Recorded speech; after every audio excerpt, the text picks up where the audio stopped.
Hello, my name is Adam Downing. Welcome to another edition of the Beginning Farmer and Rancher Coalition. And I am an extension forester with Virginia Cooperative Extension. Looking forward to spending the next 20 to 30 minutes with you on this topic of agroforestry. This will be a primer that will get you started thinking about some different possibilities you may be able to do on your open land or in your woodland.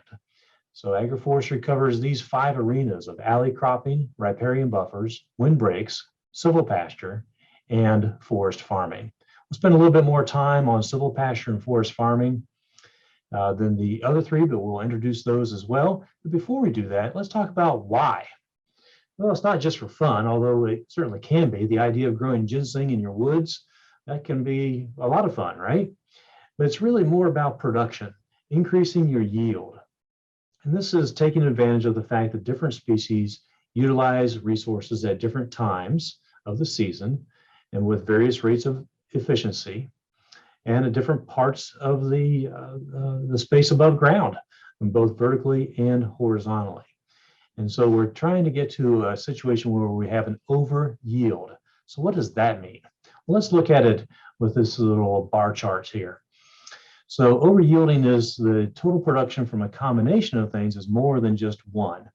So if we take, for example, column A or bar A, and we say that that is your livestock, and that's how much livestock you can grow. And somewhere else on the property, you've got forest. It's just forest, and that's column B, and that's how much wood you can grow there. Well, what happens if we put those 2 things together? Not quite as much, is it? The yield of the livestock seems to maybe go down, or it could be another crop, such as row crops. And we don't have as many trees as we would in just a pure forest situation. However, if we take that decrease, and instead of looking at each one individually, we look at them together, what do we have? We have more. So the sum of the parts in this case is greater than the whole, and that's that over yield concept. So don't necessarily look at it as something separate, but as something that added together may increase the overall efficiency and yield of your farm. All right, let's jump into one of the topic areas, which is the first one is riparian buffers. Riparian buffers are on spaces of your farm that would generally be very productive, good at growing grass, good at growing timber, good at growing crops, but it's a sensitive area. And if it's utilized too much, it can cause water quality issues, both with defecation of livestock or with erosion. So at the bottom of this slide, you see the picture of the forest and the stream running through it. That's clean water. The next picture is a cow in the stream. And this is actually just downstream from the very same stream. And that's not a good situation. We've got erosion, we're losing land and losing productivity so that the cow has access to that water. And there are other ways to get livestock access to water. They certainly do need that. And so looking at the last 2 pictures, one image and one photograph, this is introducing the concept of a multifunctional riparian buffer. So instead of just planting some grass and some trees and some shrubs to hold the soil in place, can we plant grass and trees and shrubs that actually produce something, such as nuts and fruits or florals? And so this is an area that Virginia Tech has done a lot of research on, and there may be an opportunity here to even capture carbon credits and at the same time not lose that land to productivity. Let's look at alley cropping. This is not something that's commonly practiced in the Mid-Atlantic area, to include Virginia, but there might be some opportunity here. So let's just spend a minute or 2 on it. Alley cropping simply integrates an annual crop, that's the agro part, with a multi-year crop, that's the forestry part. So what could that annual crop be? Maybe it's hay, as in this bottom picture. Maybe it's corn. Hay is in the upper right-hand picture. Wheat is in the bottom picture. Could be corn or herbs. And then the trees, we would be looking at trees that are going to play nice in this situation. Walnut, pine, locust, those are some that have a good filter, light filtration of shade. And there's other species to consider. But one of the things to plan for is this evolving shade situation. This picture with the wheat and the women who are standing beside recently planted trees, those trees are probably a year or two old. Lots of sun now for the wheat, but as those trees get bigger, there's not going to be enough sun for the wheat. So we're going to need to switch into a different kind of crop. And so just we'll need to plan for that. So it takes a little bit more thought. All right, that's it for alley cropping. Let's talk about windbreaks. These are very common in the Midwest where we have larger fields and flat land and not as much to break up the wind. But there may very well be places in Virginia on your farm where you could benefit from some windbreaks. The concern with windbreaks is that you lose some of that field of trees, but that can actually more than make up for that if you do have a wind situation that's resulting in stress on crops or livestock or causing you more heating costs than necessary for, say, a farm building. And we would want to be looking at a mix of species. If you were to plant a windbreak, both evergreen, so that they have leaves throughout the winter, but also a size and shape variety. So some trees that are taller, some shrubs to block that lower wind. And this diagram at the bottom shows that it's on the back side where we have the most value from that wind blockage. And that is certainly going to be some nice shelter for livestock perhaps, but even for plants. As you can see from this picture and from the words here, the yield can actually increase, especially on some of these crops that have a low tolerance to wind damage. Wind dries things out and stresses a plant out. So a study that was done in Kansas quite a few years ago now found that soybeans would actually flower 4 to 10 days earlier on the backside of a windbreak, and peppers and cabbage would reach maturity earlier. And so that's real money and something to be considered if you've got a wind tunnel area on your farm. All right, let's move into some of the opportunities that I think are greater in Virginia, and that would be silvopasture, and that's what we'll talk about first, and then forest farming. So first of all, what is silvopasture? Well, it's not this. It's not one tree that livestock congregate under, compact the soil, remove all the forage base, have bare soil, possibly transmitting sicknesses as they're in close proximity to each other and damaging that tree or the value of that tree for other uses.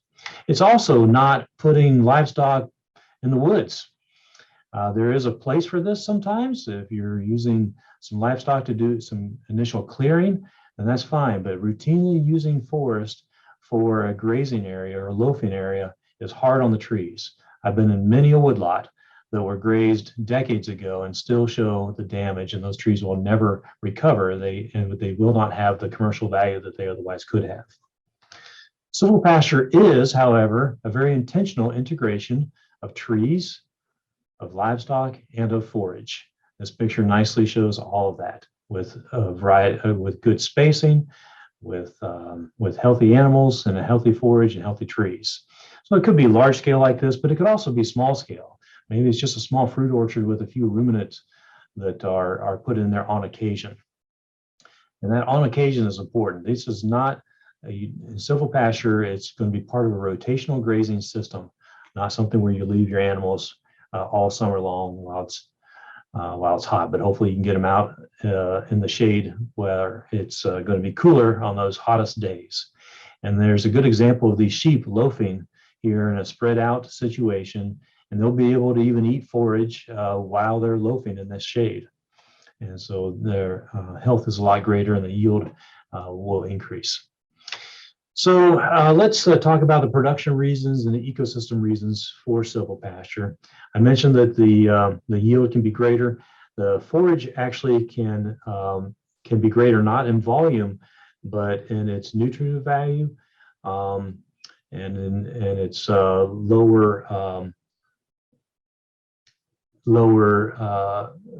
more tender, easier for the animal to eat. And the animals will, their performance improves by having the shade to protect them from the heat of the summer. And of course, you've got some additional product potential too, such as timber. Or in this case, where we've got locust trees, then perhaps it's going to be those not only the timber fence posts that come from those trees, but the seed pods from honey locusts, if those were planted. And then there are ecosystem functions as well, increasing the biodiversity on that site, greater soil fertility, reducing soil erosion risk, and improved stream quality if you've got one of those nearby. And furthermore, it is a nice looking situation. Silvopasture is appealing to many people's eye. So how do we get there? Well, the easiest, most straightforward way is to plant trees. In planting, you have the advantages of selecting your tree species, your spacing, your orientation, your access to be able to get in and move things around with equipment or whatnot. And so the major advantage, the disadvantage is that it's going to take time, a few years, for those trees to get up to a size where they're providing benefits and out of harm's way from livestock. It can be as little as 2 or 3 years, and as many as 5 to 10 years before those trees are ready to really start serving their purpose there. And so the other way to get to silvopasture is through thinning an existing forest. But I would not encourage this to be done on a highly productive forest. You've got a highly productive forest, and that's maybe the best use for that, for wildlife and for timber. But if you've got a degraded forest, perhaps it's been invaded with lots of non-native invasive species, then that may be a candidate to think about.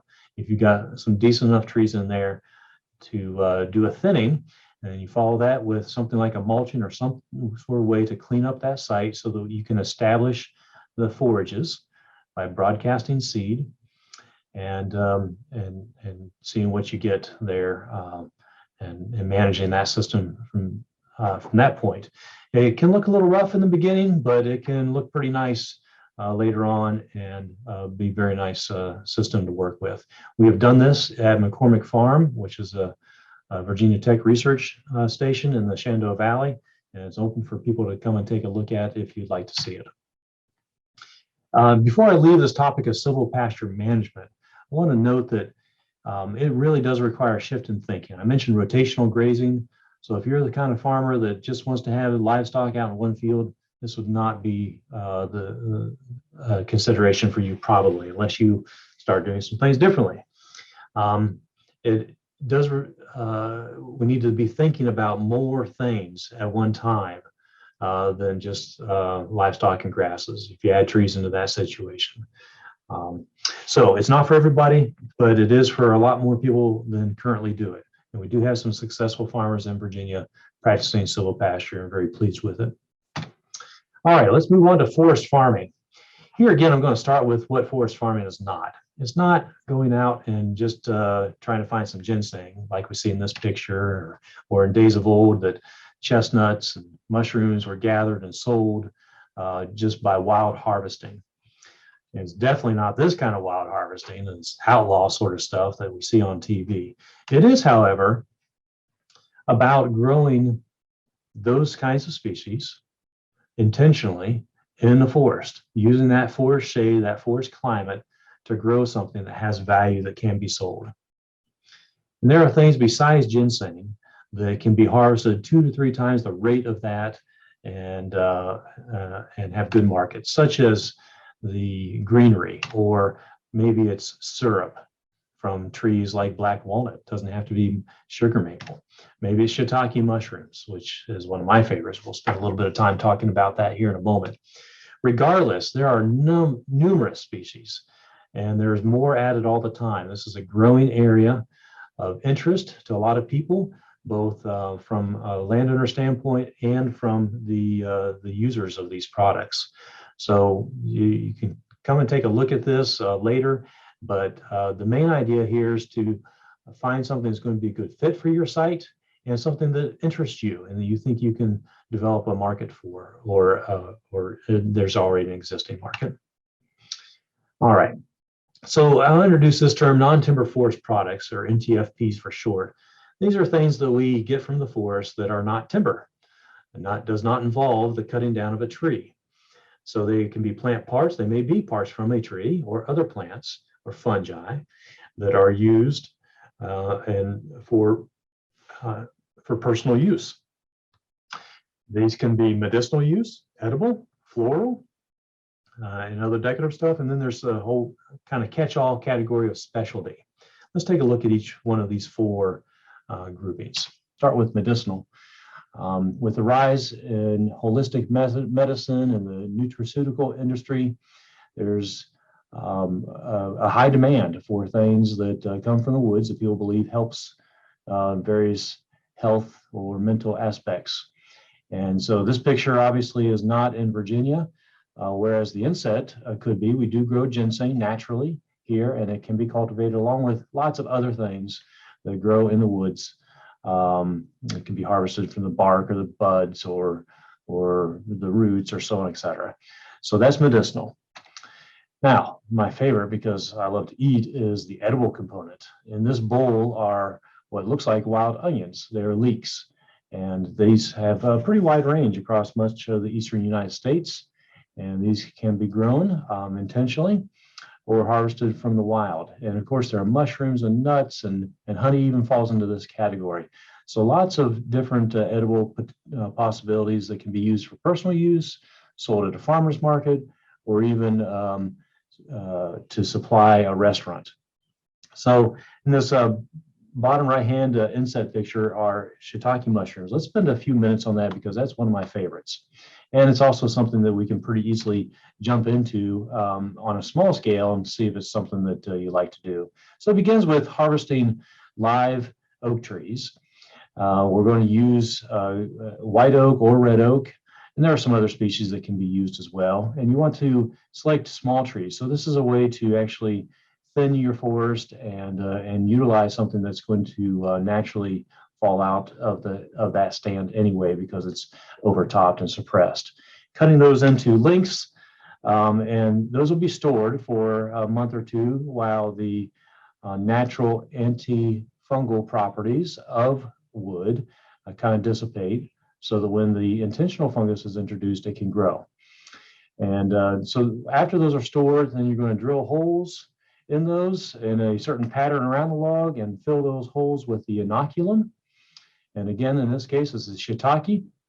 And these gentlemen are plugging those holes. It looks like sawdust, and there is a lot of sawdust. That's the carrying matrix. But inside of and with that is mycelium. And that is inoculated into these green logs. And then those holes, as well as the end of the logs, are sealed with wax or something to kind of hold it in there and prevent the log from drying out. Moisture is key, as you might suspect, with growing mushrooms. And then those are placed into the woods. First year, they're left just laying flat on the ground, and they're set up in a teepee fashion.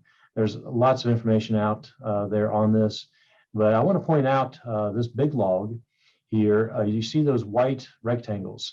Those line up perfectly with holes that were drilled and the spawn that was placed into those holes. In fact, on that middle one on the top, you might be able to see evidence of that hole. So that white rectangle is the mycelium that is now spreading throughout the wood of that log, colonizing that log so that nothing else will grow on it, and then it will produce mushrooms. In fact, I've had mushrooms off of this very log.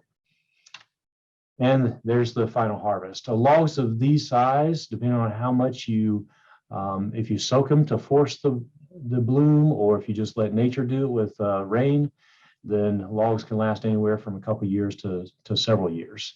And these are my beautiful daughters with some beautiful mushrooms that we're getting ready to enjoy. All right, let's move on to floral and decorative aspects of forest farming. This big picture is false unicorn, and Jim Chamberlain, who's with the U.S. Forest Service, co-housed with Virginia Tech, is holding Galax, which is a product that grows in Southwest Virginia, a natural plant. And there are many other straw from pine trees, straw, cones, flowers, berries, all kinds of things that can be used in the floral and decorative industry. So that's something also to consider, as well as what you might see at craft fairs or county fairs or whatever. All kinds of products made out of bark, vines, pieces of wood, and to such creativity. It's always amazing to me to see what people can make out of this. These things that when I'm walking through the forest as a manager, I'm thinking there's no value there, but there can be. So now let's talk about again what forest farming is, and once again, it is the intentional cultivation. So it's not just going out and grabbing stuff that's there. You can certainly do that, but we are concerned about the sustainability, and so we're pushing forest farming as the intentional cultivation of high value non-timber forest products under the forest canopy. And the forest canopy is unique in that it provides a shade and a coolness and temperature and a moisture that favors certain plants, such as these leeks. Now, forest farming can be very intensive, such as you see in this picture, where it's like gardening in the woods with raised beds or whatever. Everything else is kind of removed except for the trees. And most of that other space is occupied for growing a certain crop. It could also be less intensive with wild simulated. I have a little bit of personal experience with this and growing ginseng, where you just scrape away the leaves, push a seed into the bare mineral soil, and that's it. In this picture, that is golden seal in that person's hand that is being planted in this wild simulated component. Wild simulated often has a higher value because it, especially in ginseng, it looks like it was grown wild. And so it does sell as wild ginseng. In this picture, where we see a bunch of natural leeks growing in a certain area, and they do grow this densely, at this density naturally at times, you can manage this wild population. So harvesting some of these, but not all of them, and keeping enough there so the population keeps going. All right, so why farm Virginia's forest?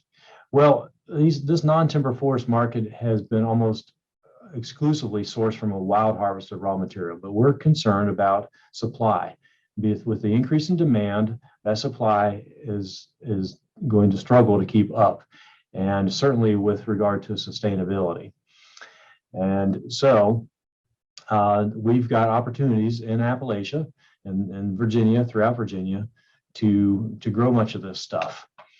And the forest farm material, this intentional growing, has been a very small component of supply, and probably because of a price point problem. So investing the kind of energy it takes and time to grow this stuff needs to pay off, right? Well, with that growth in of this marketplace and this piece of sustainability, then the consumer game is changing. And so there is an opportunity, we think, and Virginia Tech is leading this way. So in 2001, the sale of herbs and botanicals reached a $5.28 billion in sales. The raw materials were 500 million. This is according to Nutrition Business Journal. So this industry has grown for 13 years straight. In 2017 is worth $7+ billion. So what does this spell except an opportunity to actually grow it instead of relying on wild harvesting? And we also understand that that there's a customer that is concerned about sustainability. And this can here on the right is with ginseng, but you see the certified forest grown. So there's an opportunity to provide a product that can be traced and can be provided on a regular basis and monitored for sustainability. This chain of custody idea comes into play. And so there's a coalition that has begun. It started at Virginia Tech and as well as many partners. It's called the Appalachian Beginning Forest Farmer Coalition, kind of like the beginning farmers of you're part of in this program. And so we got federal partners, other universities, and some states involved in this, as well as some nonprofits. And an example of this is this company called Appalachian Harvest. They're in Southwest Virginia, and they are about providing a post-harvesting point of sale to process this material and aggregate it from various growers that are certified or verified. And so this has already shown a lot of growth within a 2-year period from one product company to, I'm guessing now there's probably close to 15. And they're looking for thousands of pounds from 4 different species. And they are able to pay a price that is more than for wild harvested. And so companies are responding to this, looking at putting contracts together. And right now, the demand is exceeding the supply. So there is room to grow. I don't want to say that everyone should get into this and you're going to get rich. That's, probably not the case with much of anything when it comes to farming, but it can be a diversity piece on your farm. So the big question here is the marketplace, and we really don't know, have not understood until now. We're getting a handle on it, but how does it get from field or forest to the shelf? And so so my colleagues at Virginia Tech have been working with various players in the industry to better understand this. And they have focused on several primary buyers of iconic Eastern forest medicinals to actually learn what is being harvested, how much, or what's being put into the marketplace and at what price. And so in surveying these buyers of these iconic Eastern forest medicinals, we are starting to learn what some of the price points may be. We have learned that values range from less than $2 to almost $100 per pound, with most products being between $2 to $5 a pound. Golden seal is the most valuable. The second most valuable product is black cohosh. And there's a lot of that in Virginia. Snake root brought less than $5,000 due to small size of the root. So these numbers may seem relatively small related to ginseng, which pays out $27 million to harvesters annually. Nonetheless, most of this value is leaving the region. So black cohosh, which was the 4th most popular herbal supplement in the US in 2015, brought in $30 million in retail sales. So there's an opportunity. And also of note and of interest is that there's a 30-fold increase of value from the first point of sale to retail. So we're continuing to study this and look at it and try to increase these price points so that forest farming makes sense. I want to mention this Appalachian Beginning Forest Farmer Coalition once again. That's a good place to connect with if you are interested in this. And as I wrap this up, I want to point out a couple of other resources for you.